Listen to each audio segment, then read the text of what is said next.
Happy birthday to me. Happy birthday to me. Now that I'm engaged, I've decided to slow down a little. 3 Diddy parties a week. Maybe 4. Well, not including the weekends. Boy, I remember one day we went to this Diddy party. Well, what happened? Lil Jon forgot his pimp cup. Yep. D-Rock went to Diddy and asked if he had a pimp cup Lil Jon can borrow. Man, he had a whole bunch of pimp cups. He had a pimp set. It's hard to say which is more off the hook, a Diddy party or a Diddy after party, or a Diddy after party, which is basically a pre-party for the next Diddy party. There already have been tapes leaking around Hollywood, being shopped around to individuals in Hollywood, but one particular person contacted me to shop a particular video they were in possession of, and to contact the person who was in the video to see if they were interested in purchasing the video before it became a public knowledge. I've heard this before, so like a catch and kill. Catch and kill, correct. Coming to the after party, you know? Yeah! Good, you're doing so good. I just want to say, You need locks on the doors?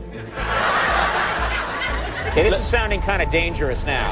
It's a little kinky, but Yeah. rock with me, but just Right. check it out. You need a lot of heat.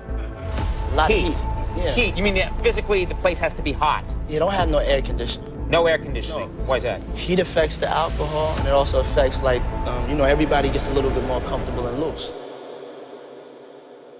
You already knew something was wrong with Hollywood. The parties, the power, the silence that follows certain names. You suspected Diddy's white parties weren't just about networking. You wondered how so many careers launched from those exclusive gatherings, and why certain celebrities always seemed untouchable. But what you didn't know was that it was all being recorded. Every compromise, every transaction, every moment of weakness documented for future control. Tonight, Terrence Howard is breaking decades of silence to reveal which A-list celebrities weren't just partying with Diddy. They were actively helping him build the largest blackmail operation in Hollywood history. Before we dive into the celebrity recordings that are tearing Hollywood apart, we need to understand something critical. This story started with a warning from beyond the grave. DMX didn't just die, he was silenced. And if you think that sounds like conspiracy theory nonsense, I need you to listen to what he was saying in his final interviews. Because when you hear a man predicting his own death while exposing the exact same network we're talking about today, you start to realize some conspiracy theories are just inconvenient truths dressed up to sound crazy. I think it's a conspiracy against me, because in the absence of the truth will prevail. So as long as nobody out there spitting real, you can come out with anything and it'll sell, you know what I'm saying? But once you put the truth out there, it's like people have something to compare everything else to. So, you got a lot of people who are not really happy about the fact that, my album is about to drop. They're not really happy about, Lord, give me a sign, and, we in here, and, things of that nature. But you know what? If you want to rap or sing or whatever, don't become a part of the game. You know what? Listen to a song I call The Industry. And that pretty much explains, what this is about. The industry. Man, it's not the same. The industry, it's not a game.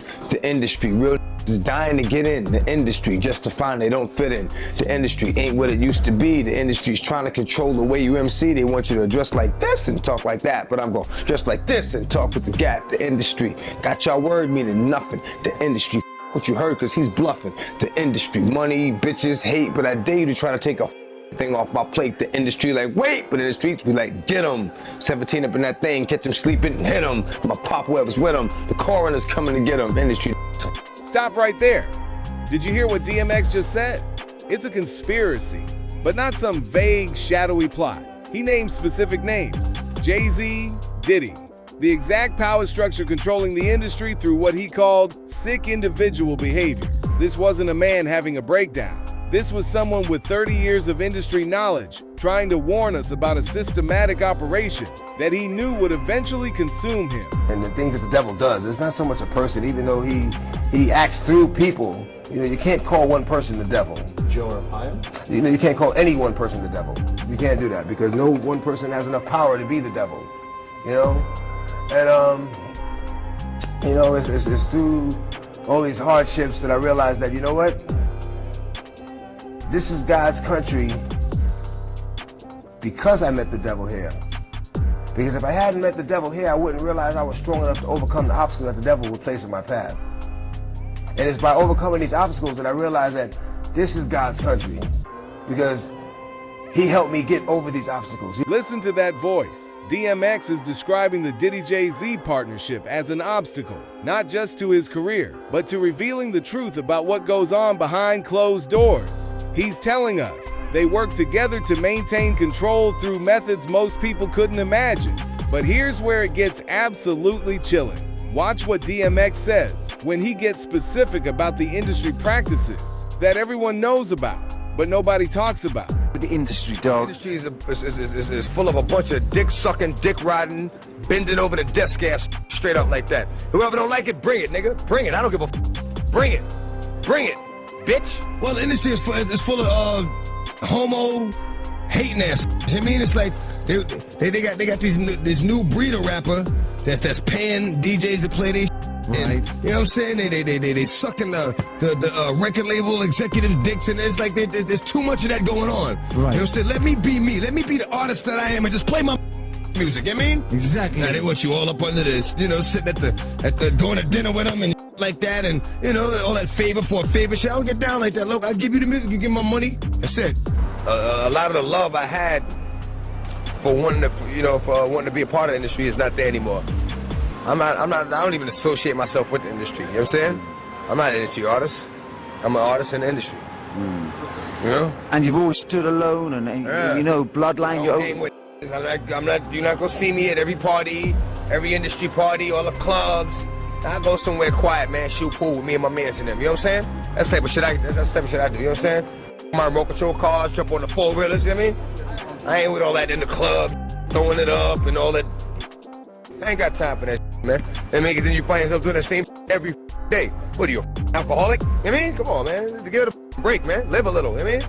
I play with my kids, man. I play with my toys, I play with my dogs, man. You know what I'm saying? We go somewhere, shoot pool. We do what the we do. You know what I mean? That's why you see us in places that you don't normally see. You're like, damn, why you here? Well, I'm here because why are you here, mother? You here playing video games, right? Then. You know what I mean? These had the nerve to tell me one time, I said, yo, why I can't have two videos playing at the same time? Oh, because we don't want your videos to compete with each other. But then I turn on the TV, I ain't gonna say no artist names, but they got 3 videos back to back. Exactly. I'm like, you feeding me, and you sucking these dicks all crazy, man. What's wrong with that? Yo, I had to punch one nigga in his face up there, man. After that, I was like, I'm not going to the office no more. Is that how it went down? Yeah. Cause I don't, I'm a grown-ass man, and I ain't got time to be playing no kid games, man. So once I see I'm not dealing with a man, and he disrespects me, I'm breaking his jaw. That right there is a dead man's testimony. DMX just laid out the entire blueprint. How the industry uses compromise and humiliation to control artists, how certain partnerships maintain power through shared secrets, and how speaking out leads to systematic destruction. He wasn't just making accusations, he was providing a roadmap to understand exactly how the recording operation we're exposing tonight has been operating for decades. The most heartbreaking part? DMX tried to warn us, tried to expose the same network that Terrence Howard is risking everything to reveal today. The only difference is that DMX didn't live long enough to see justice served. But his words live on as prophetic testimony from someone who knew the cost of speaking truth to power and spoke it anyway. This is the foundation you need to understand before we show you which celebrities were actively participating in building the machine that destroyed it. Now here's what makes DMX's warnings so chilling. Everything he predicted is happening right now. But DMX was speaking from the perspective of a victim who was being destroyed by the system. What we need is someone who survived the machine, someone who said no and lived to tell about it. Enter Terrence Howard. Unlike DMX, Terrence didn't just survive the industry's darker elements. He studied them. And what he discovered about the systematic recording operation will make you understand why they tried so hard to keep him quiet. A number of producers come in and make the approach, and you threaten to punch them in the mouth, or threaten to knock their head off for talking to you like, or looking at you like you're a woman. You know, when you approach a real man about his masculinity, you're gonna get a real reaction back. It's a difference when a guy walks in a room and when a man walks into a room. And a man don't take the same things that a guy will accept. So always be the man in the room. And that's always been my whole thing, and have lost businesses because I don't bend over in that way. I don't compromise. I don't play gay roles. I don't kiss a man. I don't do that because the man card means everything. Hold up, did you catch what just happened there? Terrence Howard didn't just say he was approached by producers with questionable offers. He said a number of them approached him. This wasn't random. This was systematic recruiting for what he calls opportunities in exchange for intimate favors. But here's the game-changing revelation. When Terrence refused these opportunities, he didn't just lose work. He discovered that rejecting the system meant he was never supposed to find out what happens to the people who accept it. And that's when he started paying attention to other artists who mysteriously disappeared after speaking out. Artists like Petey Pablo. And they tell him, okay, yeah, you can have a deal. You know, perform fellatio on me, and you get your deal.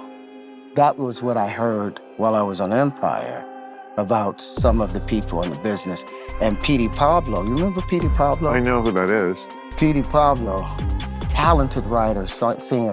Him and Young Buck wrote a song called Ho Is On. And in that song, back in about 2011 or 29 or something, because he called out all of the taking place at those parties and those people, he was kicked out of the music business. No radio station would play his stuff. So you look for Petey Pablo, he's not around anymore. But that song, Ho It's On, they did not care, and they went all in on it. This is the missing piece. They don't just destroy artists who expose the recording system. They create fake scandals to discredit them before they can reveal what they know. Think about what this means. Petey Pablo wasn't just a rapper who fell off. He was a lyrical genius who got systematically erased because he started exposing the intimate favor network that feeds celebrities to the recording operation. The pattern is unmistakable. DMX warned about the system and died. Petey Pablo exposed the system and got the character eliminated. Terrence Howard refused to participate and got career sabotaged. But here's what they didn't count on. Terrence survived long enough to connect all the dots. And what he discovered about the celebrity recruitment network will blow your mind. Because it wasn't just Diddy running this operation. He had help from some of the biggest names in Hollywood. Names you trusted, faces you admired, celebrities you never suspected were actively feeding talent to the recording machine. The question isn't whether celebrities were being recorded anymore. The question is, which celebrities were helping to do the recording? But before we name names, you need to understand exactly how this recording operation functioned. Because what Terrence Howard discovered isn't just about party footage or embarrassing moments. This was a systematic psychological warfare program designed to break people so completely that they could never recover enough to expose what was done to them. They have a clinical term for it: breaking the buck. Let that term sink into your soul for a moment. Terrence was strong enough to fight back. But here's the most disturbing part. According to Terrence, this isn't happening to random people. They specifically target individuals with natural charisma, authentic talent, and independent thinking, the exact qualities that could make someone a threat to their power structure. Rappers, they're all so tough until you hear their real name. Yeah, or until you see them at a puffy party. Oh. Then they're not tough no more. I'm surprised that the rap game is still alive after, because the masculinity that the rappers are supposed to portray. Oh,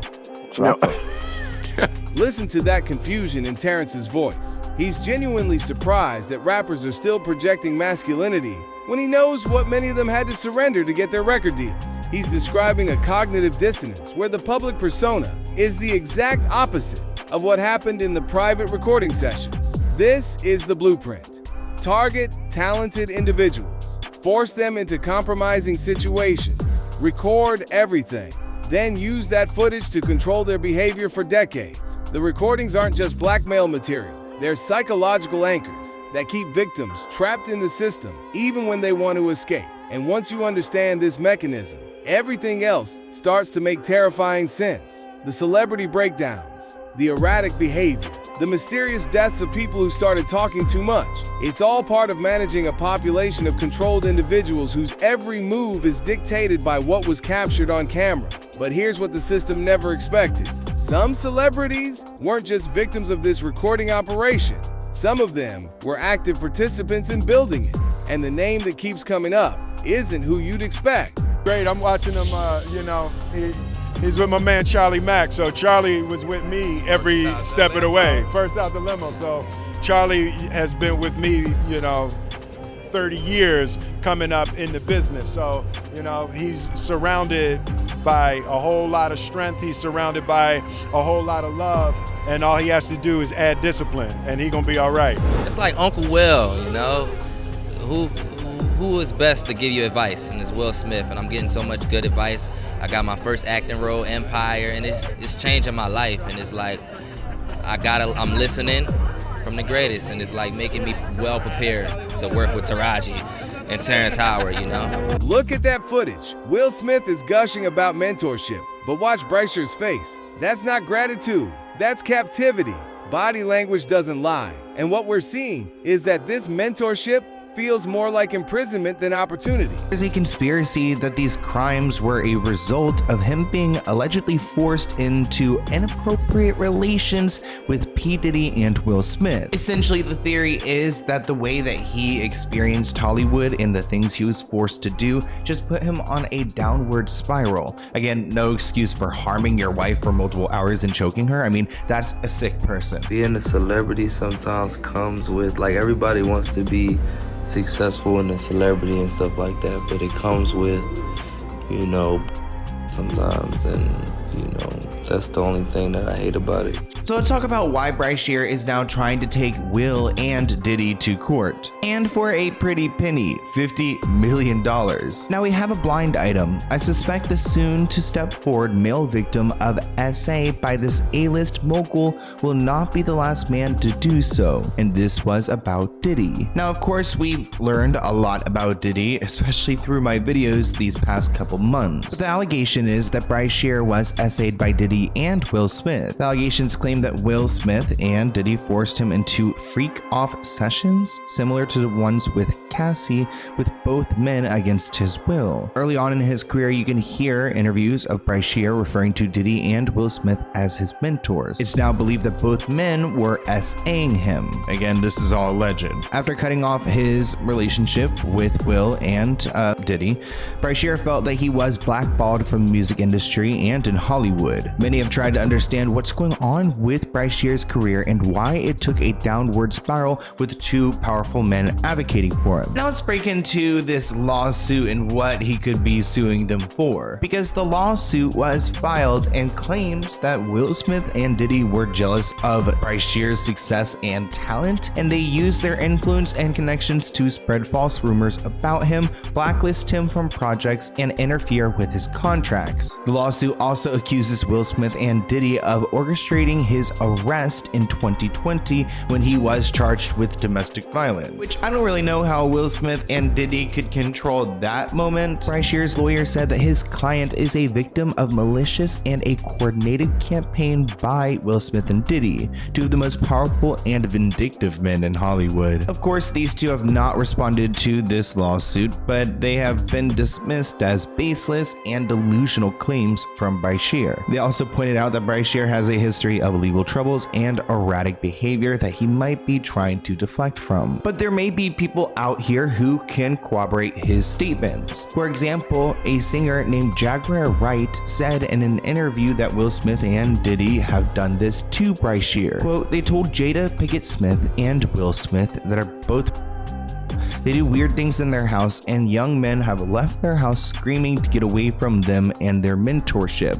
Meek Mill's Bryshere Gray have left that house screaming. And to imagine going to these people's homes and then being, I guess, pushed to the point where you're running and screaming, it makes me so I don't know, I just am shocked at what they could be going through and that this is a known thing. They're both, they do weird things in their house, and young men have left their house screaming to get away from them in their mentorship.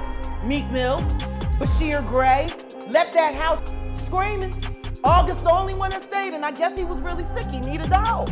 Hey, man. And that was they kid's friend. Jaguar Wright just connected every dot. Will Smith wasn't just attending Diddy's parties, he was actively recruiting for them, using his neighborhood credibility to identify and deliver young talent directly into Diddy's web. Think about the manipulation. You're from West Philadelphia, and Will Smith, your neighborhood's biggest success, offers to mentor you. What kid wouldn't trust that? But that trust was weaponized. According to Wright, Will wasn't elevating talent. He was feeding it to a recording system designed to break them. They're both. They do weird things in their house, and young men have left their house screaming to get away from them in their mentorship. Meek Mills, Bryshere Gray left that house screaming. August the only one that stayed, and I guess he was really sick. He needed a dog. There's your confirmation. Wright states explicitly that both Will and Diddy were involved in activities that left young celebrities screaming and running. The recruitment network was perfect. Will provided credibility, Diddy provided recording infrastructure, and together they created a pipeline that could identify, condition, compromise, and control endless young talent. This is how the celebrity tape library was built, through systematic recruitment by trusted figures who used their reputation as bait. But if you think the Will Smith recruitment network sounds devastating, wait until you hear the specific evidence about which celebrities were actually recorded and what those recordings contain. According to industry insiders, we're not just talking about compromising party footage. We're talking about detailed documentation of criminal activity involving multiple A-list celebrities, M's, and systematic mistreatment that was deliberately preserved for decades of control. She knew she knew what Will did to him. Because of Charlie, see? And Charlie had promised her all kinds of things. And all she had to do was pretend to be a broken down single mom who worked her way up through the ghetto and raised a superstar for television, when the truth is she wasn't nothing but a dealer's whore. That's all she ever was. She went from dealer to dealer, and then she snitched on whoever she needed to snitch on until she could get to the bigger bag, until she got with Larry Lair, my friend who raised Bryshere in $1 million home. Your whole book is lies, Andy, and I hope anybody that bought it asks for a refund and demands it comes out of your pocket every time they see your son's gay porn. You ain't Charlie Mack.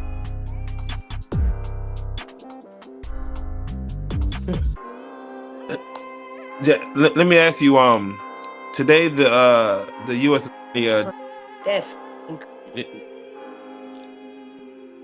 Yeah, no, we gonna pray for Mr. Gray, man. If he needs prayer, I don't even know what's going on. They trying to sleep him out so he'll feel too embarrassed to file his lawsuit against Diddy for what Will and Diddy did to him. With Jaden and Justin present, that tape exists.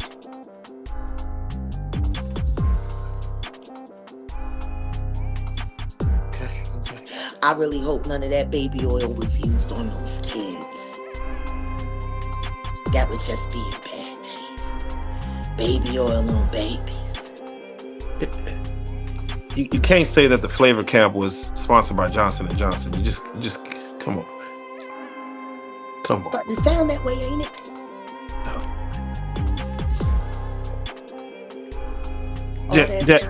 All that talent, and she let Charlie tune that boy up on coke, knowing that he was bipolar and had ADHD.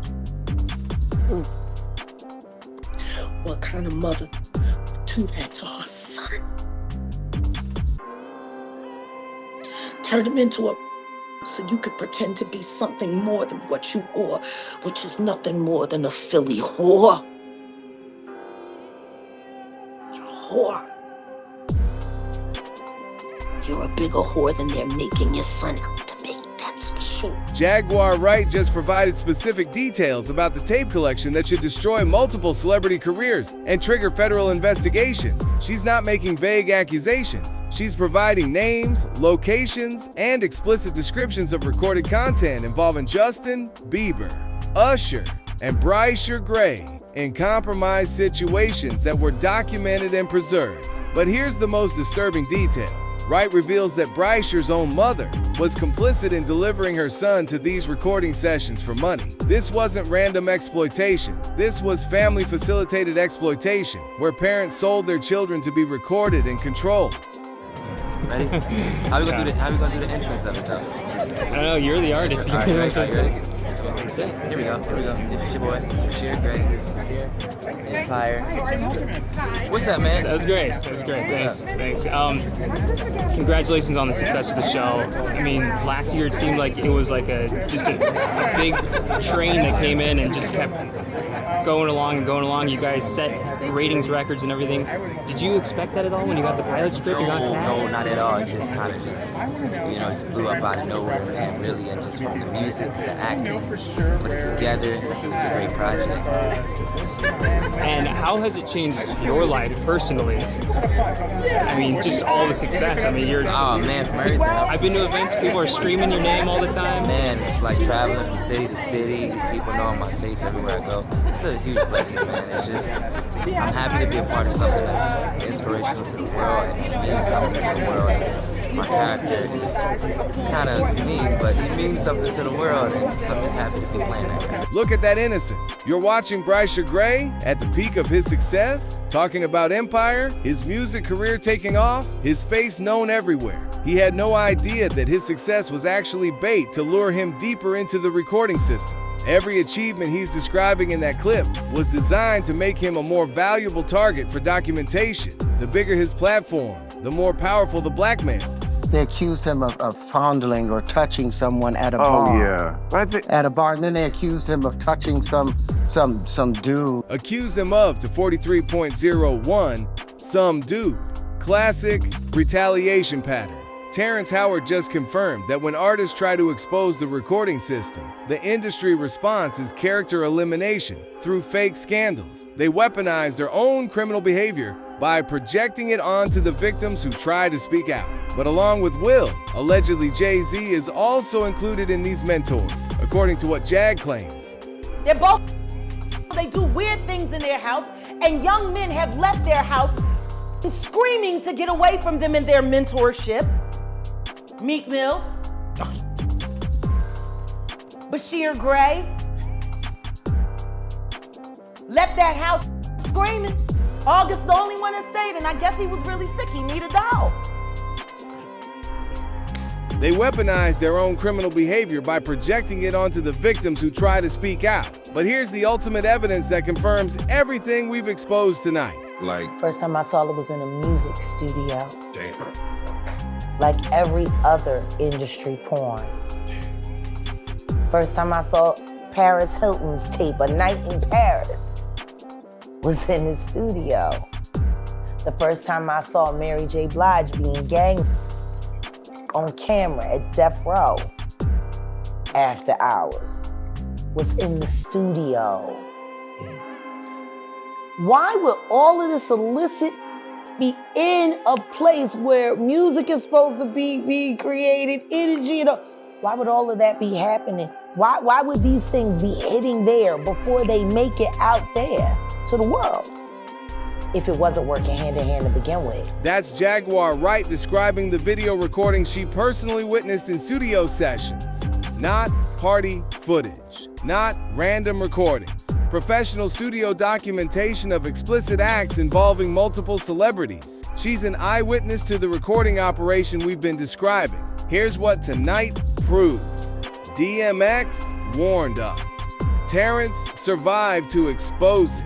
Will Smith was recruited for it. Multiple celebrities were recorded. The tapes exist. They're being traded. And eyewitnesses are finally talking. This isn't a conspiracy theory. This is documented evidence of the largest blackmail operation in Hollywood history. This story is just beginning because what we've exposed about Will Smith's recruitment operation is just one piece of a much larger network. When you understand that multiple A-list celebrities were actively facilitating Diddy's recording system, you realize this wasn't just individual preds. This was systematic Hollywood collaboration. And the evidence of celebrity involvement goes far beyond mentorship programs. Coming to the after party tonight. Yeah! Good, you're doing so good. I just want to say, You just watched Diddy casually inviting a 13-year-old to an after party and specifically mentioning that Ashton Kutcher would be there. This isn't random party footage. This is documented evidence of celebrities being used as bait to attract minors to private gatherings. Ashton Kutcher's presence wasn't coincidental, it was strategic. His wholesome image and young fan base made him the perfect lure for underage victims who might trust him enough to attend these exclusive events. He locks on the doors. Okay, this is sounding kind of dangerous now. It's a little kinky, but yeah. Rock with me, but just check it out. You need a lot of heat. A lot of heat. Yeah. Heat? You mean that physically the place has to be hot? You don't have no air conditioning. No air conditioning? No. Why is that? Heat affects the alcohol, and it also affects, like, everybody gets a little bit more comfortable and loose. Now you understand the full scope of the operation. Diddy is describing how he physically trapped people at his parties, keeping them uncomfortable and unable to leave. When you combine this with celebrity recruitment, minor targeting, and systematic recording, you're looking at criminal conspiracy involving multiple A-list participants. There already have been tapes leaking around Hollywood, being shopped around to individuals in Hollywood, but one particular person contacted me to shop a particular video they were in possession of and to contact the person who was in the video to see if they were interested in purchasing the video before it became a public knowledge. I've heard this before, so like a catch and kill. Correct. The panic is real. Lawyers are being contacted to purchase these celebrity recordings before they destroy careers. This confirms that multiple high-profile figures, allegedly including Ashton Kutcher and Jay-Z, are desperately trying to suppress evidence of their participation in Diddy's recording network. The celebrity recruitment system involved Will Smith for music industry targets, Ashton Kutcher for young Hollywood victims, and countless others who used their fame and trust to feed fresh talent to the recording machine. This isn't just about Diddy anymore. This is about systematic celebrity collaboration in the largest blackmail operation in entertainment history. Tonight, Terrence Howard exposed Hollywood's systematic celebrity recruitment network. DMX warned us, Will Smith recruited talent, and Ashton Kutcher lured minors. The evidence is undeniable. A-list celebrities actively built Diddy's recording operation. Tape trading is happening now, as desperate stars buy back compromising footage before federal investigations make everything public. If trusted mentors like Will Smith were recruiting for this recording operation, which current celebrities are identifying victims right now? When you see sudden celebrity career moves, are you watching artistic decisions or real-time blackmail manipulation? If you like this video, hit that subscribe button so that you never miss out on any new videos. And until then, fam, keep it real.